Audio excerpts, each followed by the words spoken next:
श्री शिवाय नमस्तुभ्यम। हर हर महादेव। महाराष्ट्र राज्य के नांदेड़ जिले के तालुका अर्धापुर ग्राम कोंडा में गुरुजी पंडित प्रदीप मिश्रा जी के द्वारा कुलेश्वर महादेव शिव महाप्राण कथा शुरू हो गई है। ये 7 दिवसीय शिव महाप्राण कथा है जो कि 23 अगस्त से 29 अगस्त तक आस्था चैनल यूट्यूब के माध्यम से दोपहर में 1 बजे से 4 बजे तक मोबाइल और टीवी के माध्यम से लाइव देखी जा सकती है।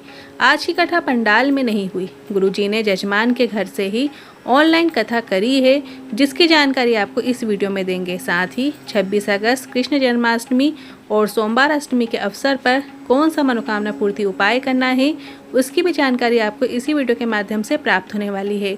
आज 25 अगस्त तीसरे दिन की कुलेश्वर शिव महाप्राण कथा में गुरुजी ने कुल 14 उपाय पत्र रूपी की जानकारियाँ दी हैं।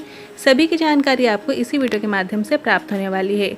किसी कारणवश यदि आपने आज कथा नहीं सुन पाए हैं तो पूरी कथा का रास्ता तो आपको इस छोटे से वीडियो से प्राप्त होने वाला है। तो बढ़ते हैं आज की कथा की पहली जानकारी की ओर। कथा शुरू होते ही गुरुजी ने कहा, अत्यधिक बारिश होने के कारण कथा पंडाल में व्यवस्था ना हो पाने की वजह से कथा 24 और 25 को पंडाल में नहीं हो पाई और आज 25 अगस्त को ये कथा ऑनलाइन हो रही है, जिसे सभी शिव भक्त आस्था चैनल यूट्यूब के माध्यम से मोबाइल और टीवी के माध्यम से देख रहे हैं। बढ़ते हैं आज की कथा की दूसरी जानकारी की ओर। मस्तक पे तिलक है, गौ माता की सेवा कर रहे हैं, गौ माता को रोटी दे रहे हैं तो हमारा देश हिंदू राष्ट्र बनने में देरी नहीं लगेगी। बढ़ते हैं आज की कथा की तीसरी जानकारी की ओर। भगवान की पूजन करते समय मन निर्मल होना चाहिए, गुरुजी ने कहा, तभी शिव की कृपा और शिव आपको प्राप्त होते हैं। अगर पूजन के समय या भगवान को कुछ अर्पित करते समय आपके मन में किसी भी प्रकार की द्वेष भावना है, किसी के लिए आपके अंदर क्रोध है, तो ऐसे में भगवान आपसे खुश नहीं होते हैं। बढ़ते हैं आज की कथा की चौथी जानकारी की ओर। आपको अपने अंदर उतार कर एक बात रखना है, ऐसा जीवन में कष्ट आए तो घबराना नहीं, हारना नहीं, थोड़ी प्रतीक्षा करें, मंदिर जाते रहें, भगवान को 1 लोटा जल चढ़ाते रहें, साथ ही पशुपतिनाथ व्रत करते रहें। यदि एक पशुपतिनाथ व्रत से भगवान नहीं सुन रहे हैं तो निराश नहीं होना है, बल्कि अपनी भक्ति लगातार करते रहना है। बाबा ज़रूर सुनेंगे, ये निश्चितता है। बढ़ते हैं आज की कथा की 5वीं जानकारी की ओर। कल एक पत्र आया था जिसमें लिखा था कि मेरी पत्नी ने बच्चे को जन्म दिया और डॉक्टर ने गर्भाशय को खराब बताया और ऑपरेशन करके हटाने को कह दिया। हमने शिव मंदिर पर शिवलिंग पर चढ़ी हुई बेलपत्र को बुलवाकर उस बेलपत्र को पत्नी के पलंग के पास रख दिया और डॉक्टर ने जांचें करी और बताया अब ऑपरेशन की ज़रूरत नहीं है, गर्भाशय ठीक है, निकालने की भी ज़रूरत नहीं है। बढ़ते हैं आज की कथा की 6वीं जानकारी की ओर। गुरुजी ने कहा, 15 से 20 दिन से नांदेड़ में पानी नहीं गिरा था। सब सोच रहे थे पानी गिरे और यहाँ शिव महाप्राण कथा शुरू हुई और शिव आए, साथ में गंगा भी आ गई। और आप कभी कोई धार्मिक अनुष्ठान करें तब वर्षा हो जाए तो ये काफ़ी अच्छा शुभ संकेत माना जाता है। बढ़ते हैं आज की कथा की 7वीं जानकारी की ओर। गुरुजी ने कहा, सभी से निवेदन है आप अपने बच्चों को पढ़ाओ, बेटा बेटी को अध्ययन कराओ, खूब पढ़ाओ। उन्हें बार बार ये कहने की ज़रूरत नहीं कि मैंने तेरे लिए ये किया, मैंने तेरे लिए वो किया।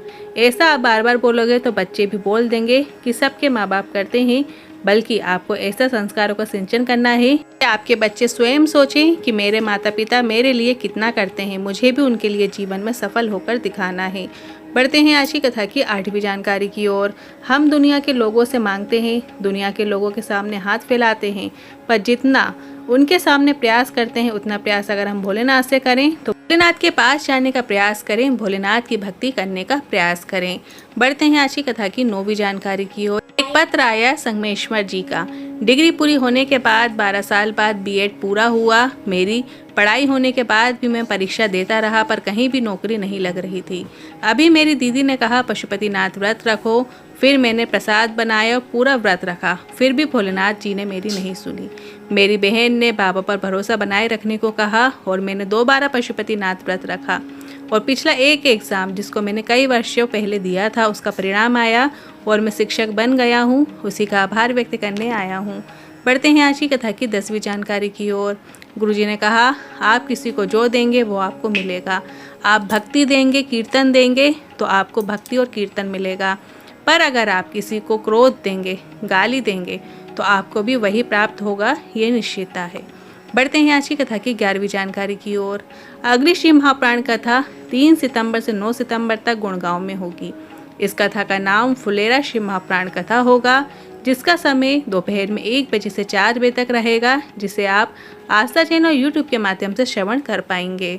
बढ़ते हैं आज की कथा की 12वीं जानकारी की ओर। गुरुजी ने कहा, हमारा सनातन धर्म कहता है सुबह सुबह अगर भरा हुआ कलश दिख जाता है तो दिन शुभ हो जाता है, और जब हमारे घर से एक कलश जल लेकर हम भोलेनाथ के मंदिर जाएंगे तो पूरे परिवार का दिन शुभ हो जाता है। बढ़ते हैं आज की कथा की 13वीं जानकारी की ओर। सोमवार की अष्टमी के दिन शाम के समय प्रदोष काल के समय एक उपाय करना है। कल है 26 अगस्त और सोमवार की अष्टमी का दिन है, साथ ही कृष्ण जन्माष्टमी भी है। तो इस दिन आपको एक उपाय करना है। उपाय आप मनोकामना पूर्ति के लिए कर सकते हैं। किसी भी प्रकार की मनोकामना पूर्ति के लिए आप इस उपाय को कर सकते हैं। कर्जा मुक्ति के लिए कर सकते हैं, धन प्राप्ति के लिए कर सकते हैं, एग्जाम में सफलता के लिए आप इस उपाय को कर सकते हैं। मतलब जो भी कामना आपके अंदर चल रही है, शीघ्र विवाह से संबंधित या नौकरी प्राप्ति के लिए या व्यापार वृद्धि के लिए भी आप इस उपाय को कर सकते हैं। अब इस उपाय को आपको कल के दिन प्रदोष काल के समय करना है। सबसे पहले जान लीजिए प्रदोष काल कब होता है। तो जब सूर्य ढल रहा होता है उसके 40 मिनट 45 मिनट पहले का समय और 45 मिनट बाद तक का समय प्रदोष काल कहलाता है।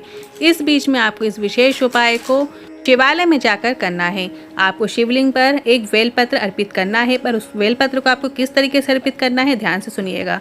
सबसे पहले आपको एक बेलपत्र ऐसी लेना है जो कहीं से भी खंडित ना हो, पूर्ण हो, उसमें किसी भी प्रकार का छेद ना हो, कहीं से भी वो कटी नहीं होना चाहिए। बस उस बेलपत्र में आप बीज वाली पत्ती में या तो अष्टगंध चंदन लगा लीजिए या पीला चंदन लगा लीजिए, और उसमें एक आखा साबुत चावल का दाना आपको रखना है।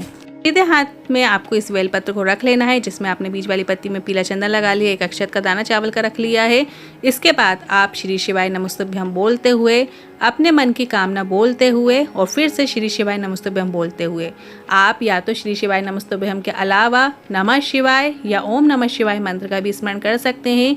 ये बेलपत्र आपको शिवलिंग के ऊपर अर्पित कर देना है। अब जब आप शिवलिंग पर बेलपत्र अर्पित करेंगे तो आपको उल्टी बेलपत्र अर्पित करना है, जैसा कि करते आए हैं। मतलब जो चिकना वाला भाग है जिसमें आपने चंदन लगाया है वो शिवलिंग पर स्पर्श होना चाहिए, और जो बेलपत्र की डंडी है वो बेलपत्र की डंडी को आपको जलाधारी की ओर करते हुए अर्पित करना है। और ध्यान रखिए, सबसे पहले जब आप पीला चंदन बेलपत्र में लगाएं तो पीछे का जो डंठल होता है, पीछे का जो छोर होता है, उसको आपको तोड़कर इसके बाद उस बेलपत्र को शिवलिंग पर अर्पित करना है। कई लोगों को हमने मंदिर में भी देखा है, वो लोग पीछे का डंठल लगी हुई बेलपत्र ही अर्पित कर देते हैं, पर ये ऐसा नहीं करना चाहिए। जिन्हें इस उपाय में यहाँ तक कहा है, यदि आप इस सोमवार की अष्टमी में इस विशेष उपाय को करेंगे तो जो अगली सोमवार की अष्टमी आती है उससे पहले आपकी मनोकामना निश्चित ही पूर्ण हो जाती है। सोमवार की अष्टमी शिव और पार्वती के मिलन का दिन होता है, साधारण दिन नहीं है, और इस दिन किए जाने वाले उपाय भी अचूक होते हैं, विशेष होते हैं। और आज के इन उपायों से जुड़े मन में कोई सवाल है, क्वेश्चन है, तो आप कमेंट के जरिए पूछ सकते हैं। साथ ही हमने एक व्हाट्सएप चैनल बनाया है जिसकी लिंक हमने कमेंट बॉक्स में पिन कर दी है। आप उस लिंक पर टच करके हमारे व्हाट्सएप चैनल को ज्वाइन कर सकते हैं, जिसमें आपको रोजाना की विशेष तिथियों की जानकारी प्राप्त होती है।